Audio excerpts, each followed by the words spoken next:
Please call the first speaker. First speaker, Fernando Ariola.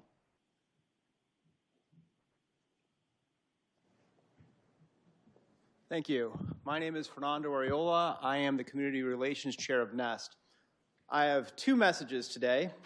One is from NEST, one is from me. So, I'm putting on the NEST hat to kick this baby off. You will be hearing from a variety of members of the Naperville Environment and Sustainability Task Force, NEST, and Say No to Coal Consortium tonight during this public comment period. Our goal tonight is to respond to CES report and last week's IMEA presentation addressing areas that require further investigation and questions that require answers. Like PUAB, NEST are advisors to the City of Naperville. We have been a trusted partner with the city, and our advice to slow down and not sign the proposed IMEA contract has been embraced by our elected officials. We have built this trust because we bring expertise, we do extensive research, and we back our advice with evidence, and we have the best interest of the community at heart. Together, NEST, PUAB, community members, city staff, and city council can chart a path forward that is both fiscally and environmentally responsible. As the speakers address you this evening, our leadership team is happy to answer any questions. If we do not have an immediate response, we will get back to you. Now I'm putting on my Fernando hat, which bears. I just wanted to say, so it looked like the scope of the CES report really didn't dive into getting into the weeds of the energy industry in terms of how dynamic it is, how demand's changing, how supply is changing, how the regulatory environment's uncertain, all those things. And also didn't get into, like, when you were picking partners, and you obviously, what are our partners' objectives? What are their priorities? What is their culture? Does it fit with us? As I've been involved with NEST a little bit over a year, one of the things that we've noticed is the IMEA's priorities aren't always consistent with Naperville's priorities. And so as we look at this, it's like, what's the right partner and how's that going to work? I think about things like demand response. I heard that in someone's bio. Dynamic pricing, peak shaving, the notion of having utility scale battery packs,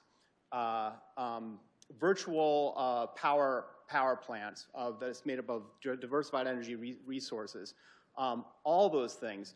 I was at a ComEd meeting last week, and ComEd was putting down major chips in these areas, especially the virtual power plants. That was big. I also look at, like, this legislation that was in the Tribune a few days ago that's going through legislation in Illinois right now. Also, similar thing. A lot of, like, modern energy techniques to manage resiliency and lower prices. When you look at the owners of Prairie State and Trimble County, these guys have different objectives. Their objective is to keep coal plants running at full speed as much as possible. And the reason they want to do this is because it keeps their financial situation in the right place. If they don't keep those coal plants running, their financial model starts to break. 3 minutes. Thank you.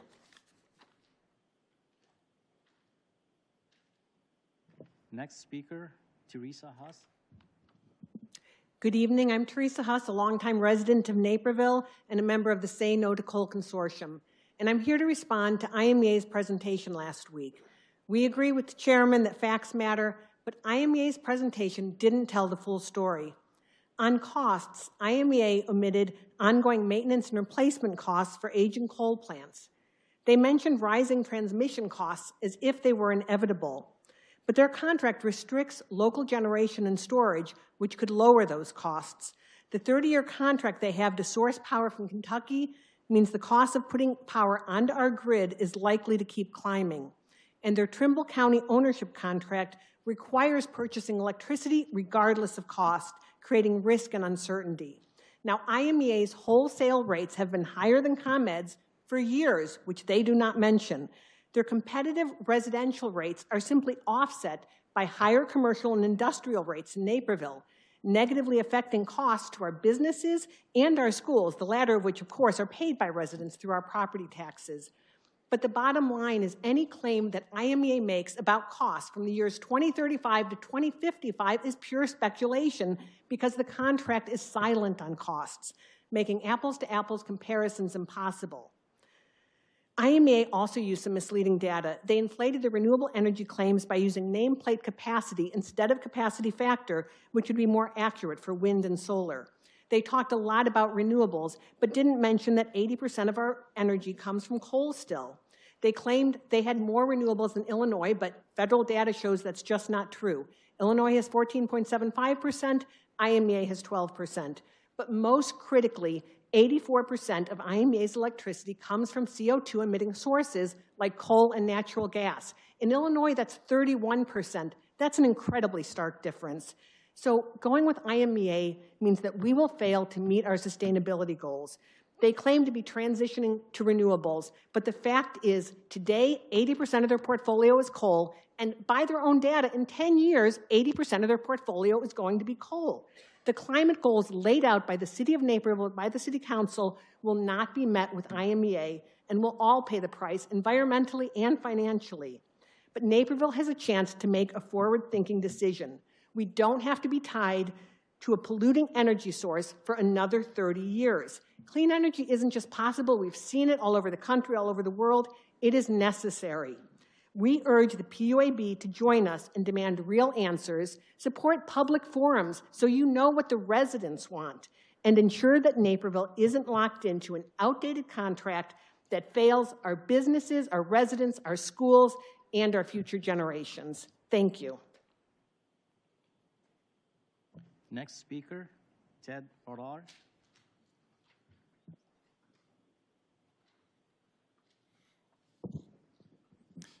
Good evening, Mr. Chairman, PUAB members, Councilman Wilson, Ann and Madeline.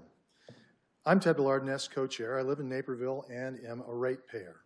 After reviewing the CES presentation, I was left with many questions. We look forward to CES addressing these questions after their presentation. CES explains what bilateral PPAs are on slides 19 through 27, but nowhere in the report is there any discussion of power contracts with major power providers such as Constellation Energy, NextEra, and many others. So why were power contracts from major power providers not discussed as an option? This is a major omission.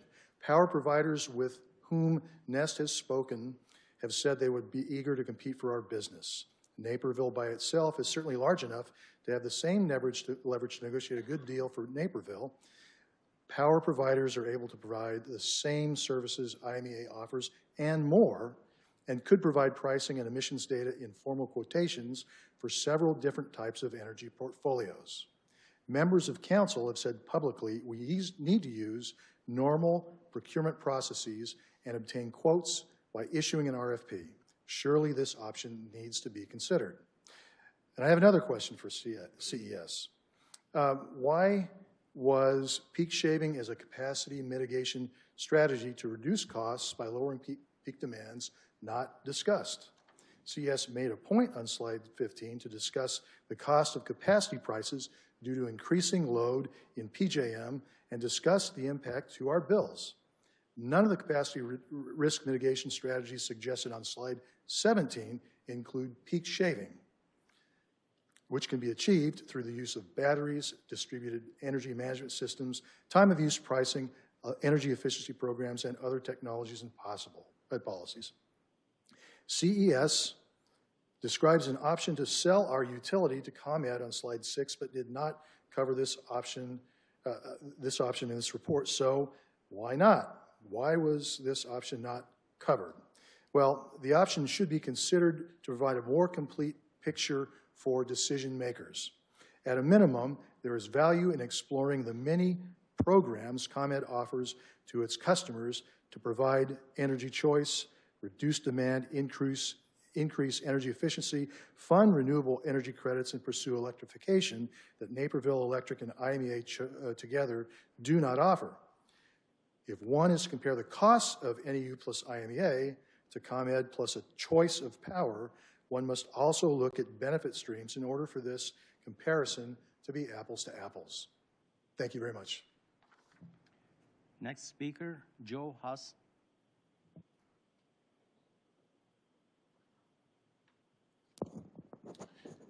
Hi, I'm Joe Huss. I've been a resident for over 25 years, and there's only one thing I want to talk about today, and that's at the last meeting we talked about the elephant in the room that we really didn't dig into. So we get our power from the dirtiest plant in the entire state of Illinois. The majority of our electricity comes from that plant. It's one of the 7 dirtiest plants in the country. And that's why a couple hundred people were in this room in January, all with signs saying, say no to coal. They don't want their electricity to come from coal. They realize that global warming is a serious problem, and they want the city council to take action. And fortunately, we had the city council forum on the environment, and every single one of the 8 candidates came in and said they did not support moving forward with the IMEA proposal.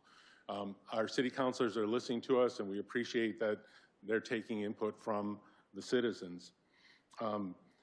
We need to hold public hearings. We need to find out what our residents want, create a scorecard, and then look at all of our options and score them against what the citizens of Naperville want, and then select an option. The chairman talked about being from Gary. I also was born and raised in the region. My grandfather worked in one of the coal-powered steel plants, and he died of lung cancer. The generation after him took action. They started the EPA. They passed laws for cleaner water. They passed laws for cleaner air. That generation took action. And what we're saying is this generation needs to take action now on climate change. That's why all those citizens were in this room with signs saying, we want action. Global warming, it's clear. In 2023, it was the hottest year in history. That was broken last year in 2024, where it became the hottest year in history. 2025, it's on track to be the hottest year in human history again. The climate is getting warmer. There's no question about that. It used to be that we would talk about climate change as something that would happen in the future, and people wouldn't have to worry about some later generation would deal with that. That's not the case. We passed the 1.5 degrees Celsius that was in the Paris Agreement. We're already hotter than that today, and that was just 16 years ago or 2016 when they set that goal. And that's affecting citizens today. In 2024, Illinois had more billion-dollar disaster weather events than they had in recorded history. And whether it's the wildfires in California, or it's the hurricanes in Florida, or it's the flooding in North Carolina, those disasters are happening all around the world, and they're happening every single year. The World Health Organization said more than millions of people will die because of global warming, and I ask this generation to take action on global warming. Thank you. Thank you. Next speaker, Greg Hubert.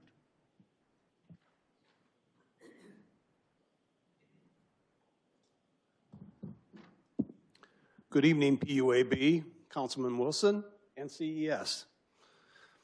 Greg Hubert, cleanenergynaperville.org, citizen of Naperville who's been attending and sharing IMEA board meeting reports since 2018. And I'm here to ask a question of CES and to share our public perspective. CES, please, we ask for you to explain aggressive on page 36 where it says IMEA has aggressive renewable energy integration plans and coal retirements. Please explain how you see aggressive along with your data, your benchmarks, and your comparison so that we can understand. And this is our public power perspective on IMEA plans. First, we see very aggressive use of Open Meetings Act exceptions and the Prairie State Confidentiality Agreement to limit transparency in key areas, including IMEA's plans. Two, we see a resource portfolio that is now full with the addition of that 150 megawatts Bee Hollow solar project, along with IMEA forecasts of continuing flat or decreasing members' energy sales. There is no apparent room for further renewable energy resources without an increase in demand or turning down the dial on that coal-fired generation. Three, we see the force of Illinois law and not IMEA that will reduce Prairie State's generation by 2038, and not 2035, which is what IMEA's charts have apparently illustrated.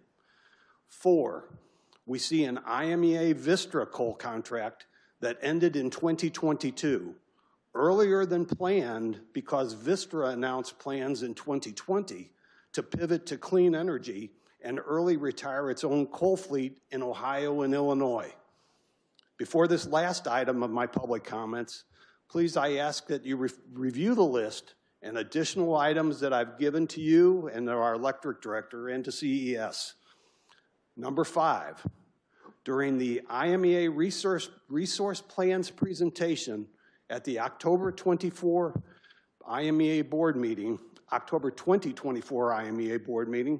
I heard the IMEA CEO say that the IMEA portfolio now allows the members and IMEA leadership to watch and wait as technologies develop before choosing new resources. Please note that IMEA, unlike Naperville and many, if not most, Illinois units of local government, does not provide recordings to hear those words yourselves if you're not able to attend. We do not see aggressive, so please, CES, help us to understand your perspective. Thank you very much. Next speaker, Bruce Jones.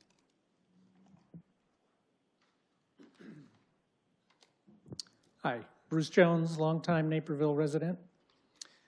Naperville is a leading and prosperous city in the Midwest, but residents do not want electricity generated from coal. The sooner we remove it and use clean energy resources, the better for everyone here and for everyone living in the area around those coal plants. Why didn't CES provide options to remove coal and fossil fuel-based electricity? Over the last 20 years, coal-based electricity dropped from 51% to 16% in the United States, while clean energy-based electricity increased from 32% to 41%. Why didn't CES provide an option to release an RFP for competitive bidding? This was a major flaw. They focused in on JAAs, Joint Action Agencies. My colleagues and I in NEST have been talking with energy and service companies in the last several years, and they are ready and waiting for Naperville to release an RFP. The North American Energy Markets Association, or NAEMA.com, is the place where most cities, utilities, and government entities go to post their energy-related RFPs to get the best service and competitive pricing. We need a competitive bid. Why didn't CES incorporate utility-scale battery energy storage systems? I look at the chart. There's the picture of what we want. Solar, wind, and battery storage right there. The CES charts their report implies massive overbuilding of solar and wind is needed to make them viable. You'll see the lists of solar and wind as being really high in order to even be necessary. Solar and wind energy systems should be combined with battery energy storage to provide backup, frequency regulation, peak shaving, cost savings, and major benefits to what we want. Incorporating battery storage significantly increases the accredited capacity of solar and wind to help mitigate the variable output of these resources. Of all the U.S. planned utility-scale electric generating capacity being added in 2025, this year, 32.5 gigawatts are for solar, 7.7 gigawatts are for wind, and 18.2 gigawatts are for battery storage. It's necessary. It's what we want. So I have some other charts which we can give to you guys via email and soft copy if you want. Thanks. Next speaker, Debbie Mader.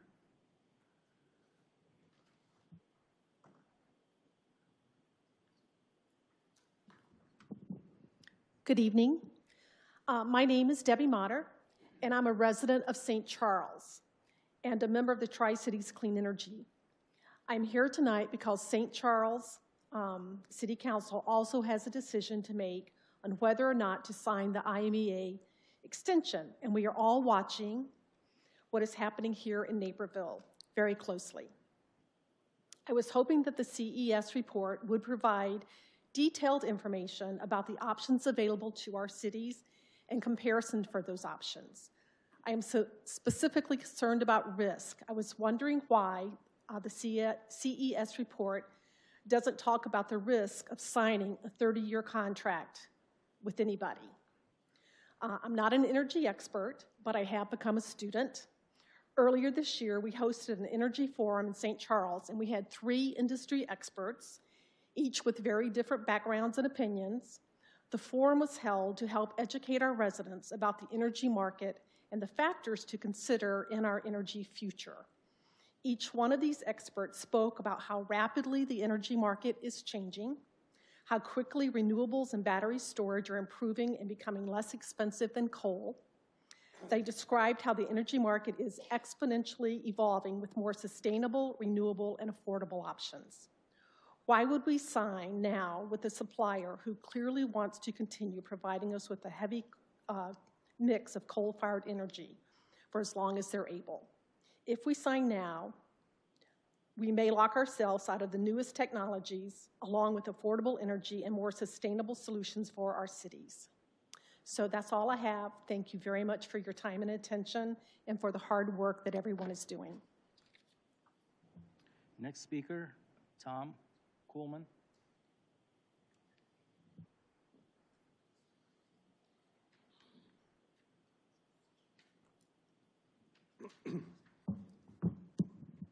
Hello, I'm Tom Coleman, and I'm co-chair of the Climate Reality Project in Chicago.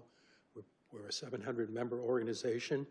We're part of also the national organization, which is a 50,000-member group. I lead our energy team. Successful organizations, in my view, have an unbiased specification for any kind of change when it comes to energy. Excuse me, could you speak a little closer to the mic? Sure. Thank you. Is that better? Yeah, okay. I think that successful organizations try to develop an unbiased specification for what it is they're trying to do, whether it's a new contract or an old contract. I think that's what the city of Naperville need to do. I'm going to talk about 2 things that I think is important to be in this specification. First is energy costs.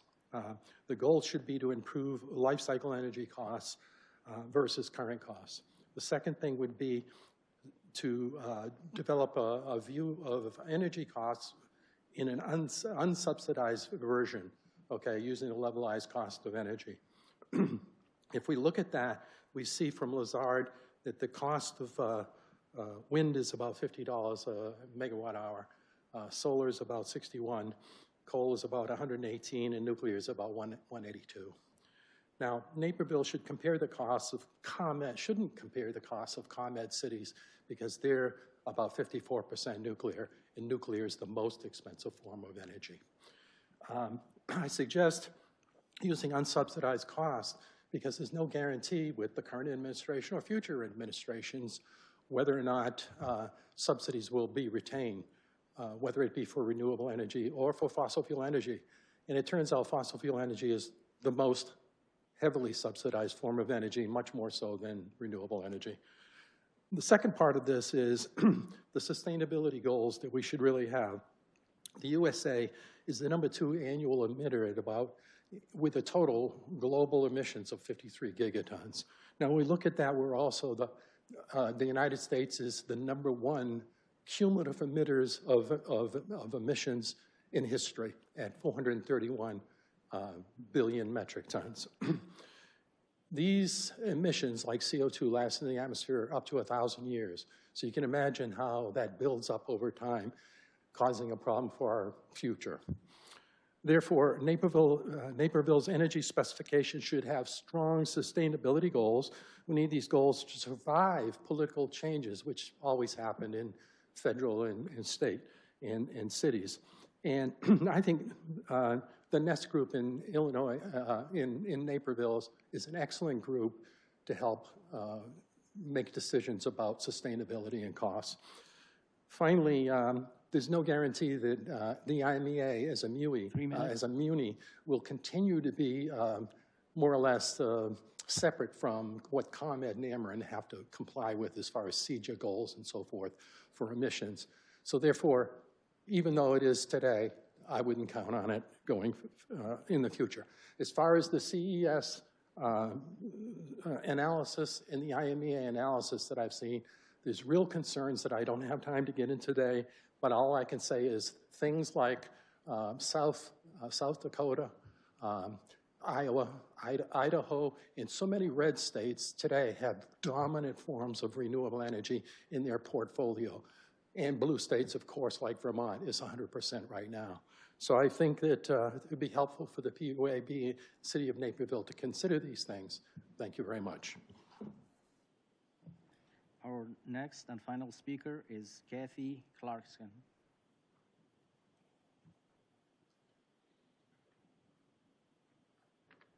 Good evening. I'm Kathy Clarkin, and I'm one of the leaders of NEST. I'm also a chemist, an environmental scientist, and a climate solutions professional. When my family moved here from Long Beach, California in 2009, we wanted to buy a house rather than rent. We wanted a big yard so my son could play outside and I could grow a vegetable garden. My parents lived in Wheaton, so we targeted North Naperville. We thought it would be nice if we could be walking distance to the elementary school. We also had criteria with respect to cost and size. We didn't look at every house in town or try to find the absolute cheapest house. We first determined what type of house met our needs, our values, and our budget. These criteria helped us to choose a house in Hobson Village, walking distance to Prairie, and I grew my vegetable garden and had enough to share with the neighbors. Similarly, when considering our future electricity supply, as a community, we need to consider our needs and our values to assess our options based on measurable metrics. Standard practice for procurement is to establish specifications and then seek bids to meet those needs. We are still at the defining stage of the process, well before we can seek bids or make decisions. To establish specifications, we must first set goals for clean energy, for local control, for local job creation and economic development, decarbonization, the length of the contract, local generation and storage, energy efficiency and load shifting incentives, protecting low-income ratepayers, and cost. Who sets these goals and how is important? We should follow best practices, look to benchmark cities, aim to meet science-based decarbonization goals, and ensure public input. The community has already spoken by showing up to council and PUAB meetings saying that the proposed IMEA contract is neither economically nor environmentally responsible. Engaged residents have also confirmed that they want Naperville to be part of accelerating the clean energy transition because our values drive us to do our part to leave a livable planet for our kids and grandkids. There are many pathways to keep the lights on in Naperville, including policies and technologies not included in the CES report. To continue to attract families and businesses to Naperville, we should not follow the status quo because it is easy, but instead show the community that we will listen to their voices. Thank you.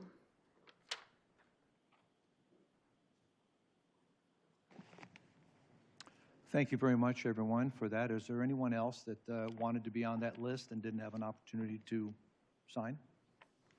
Would you go to stand there and identify yourself?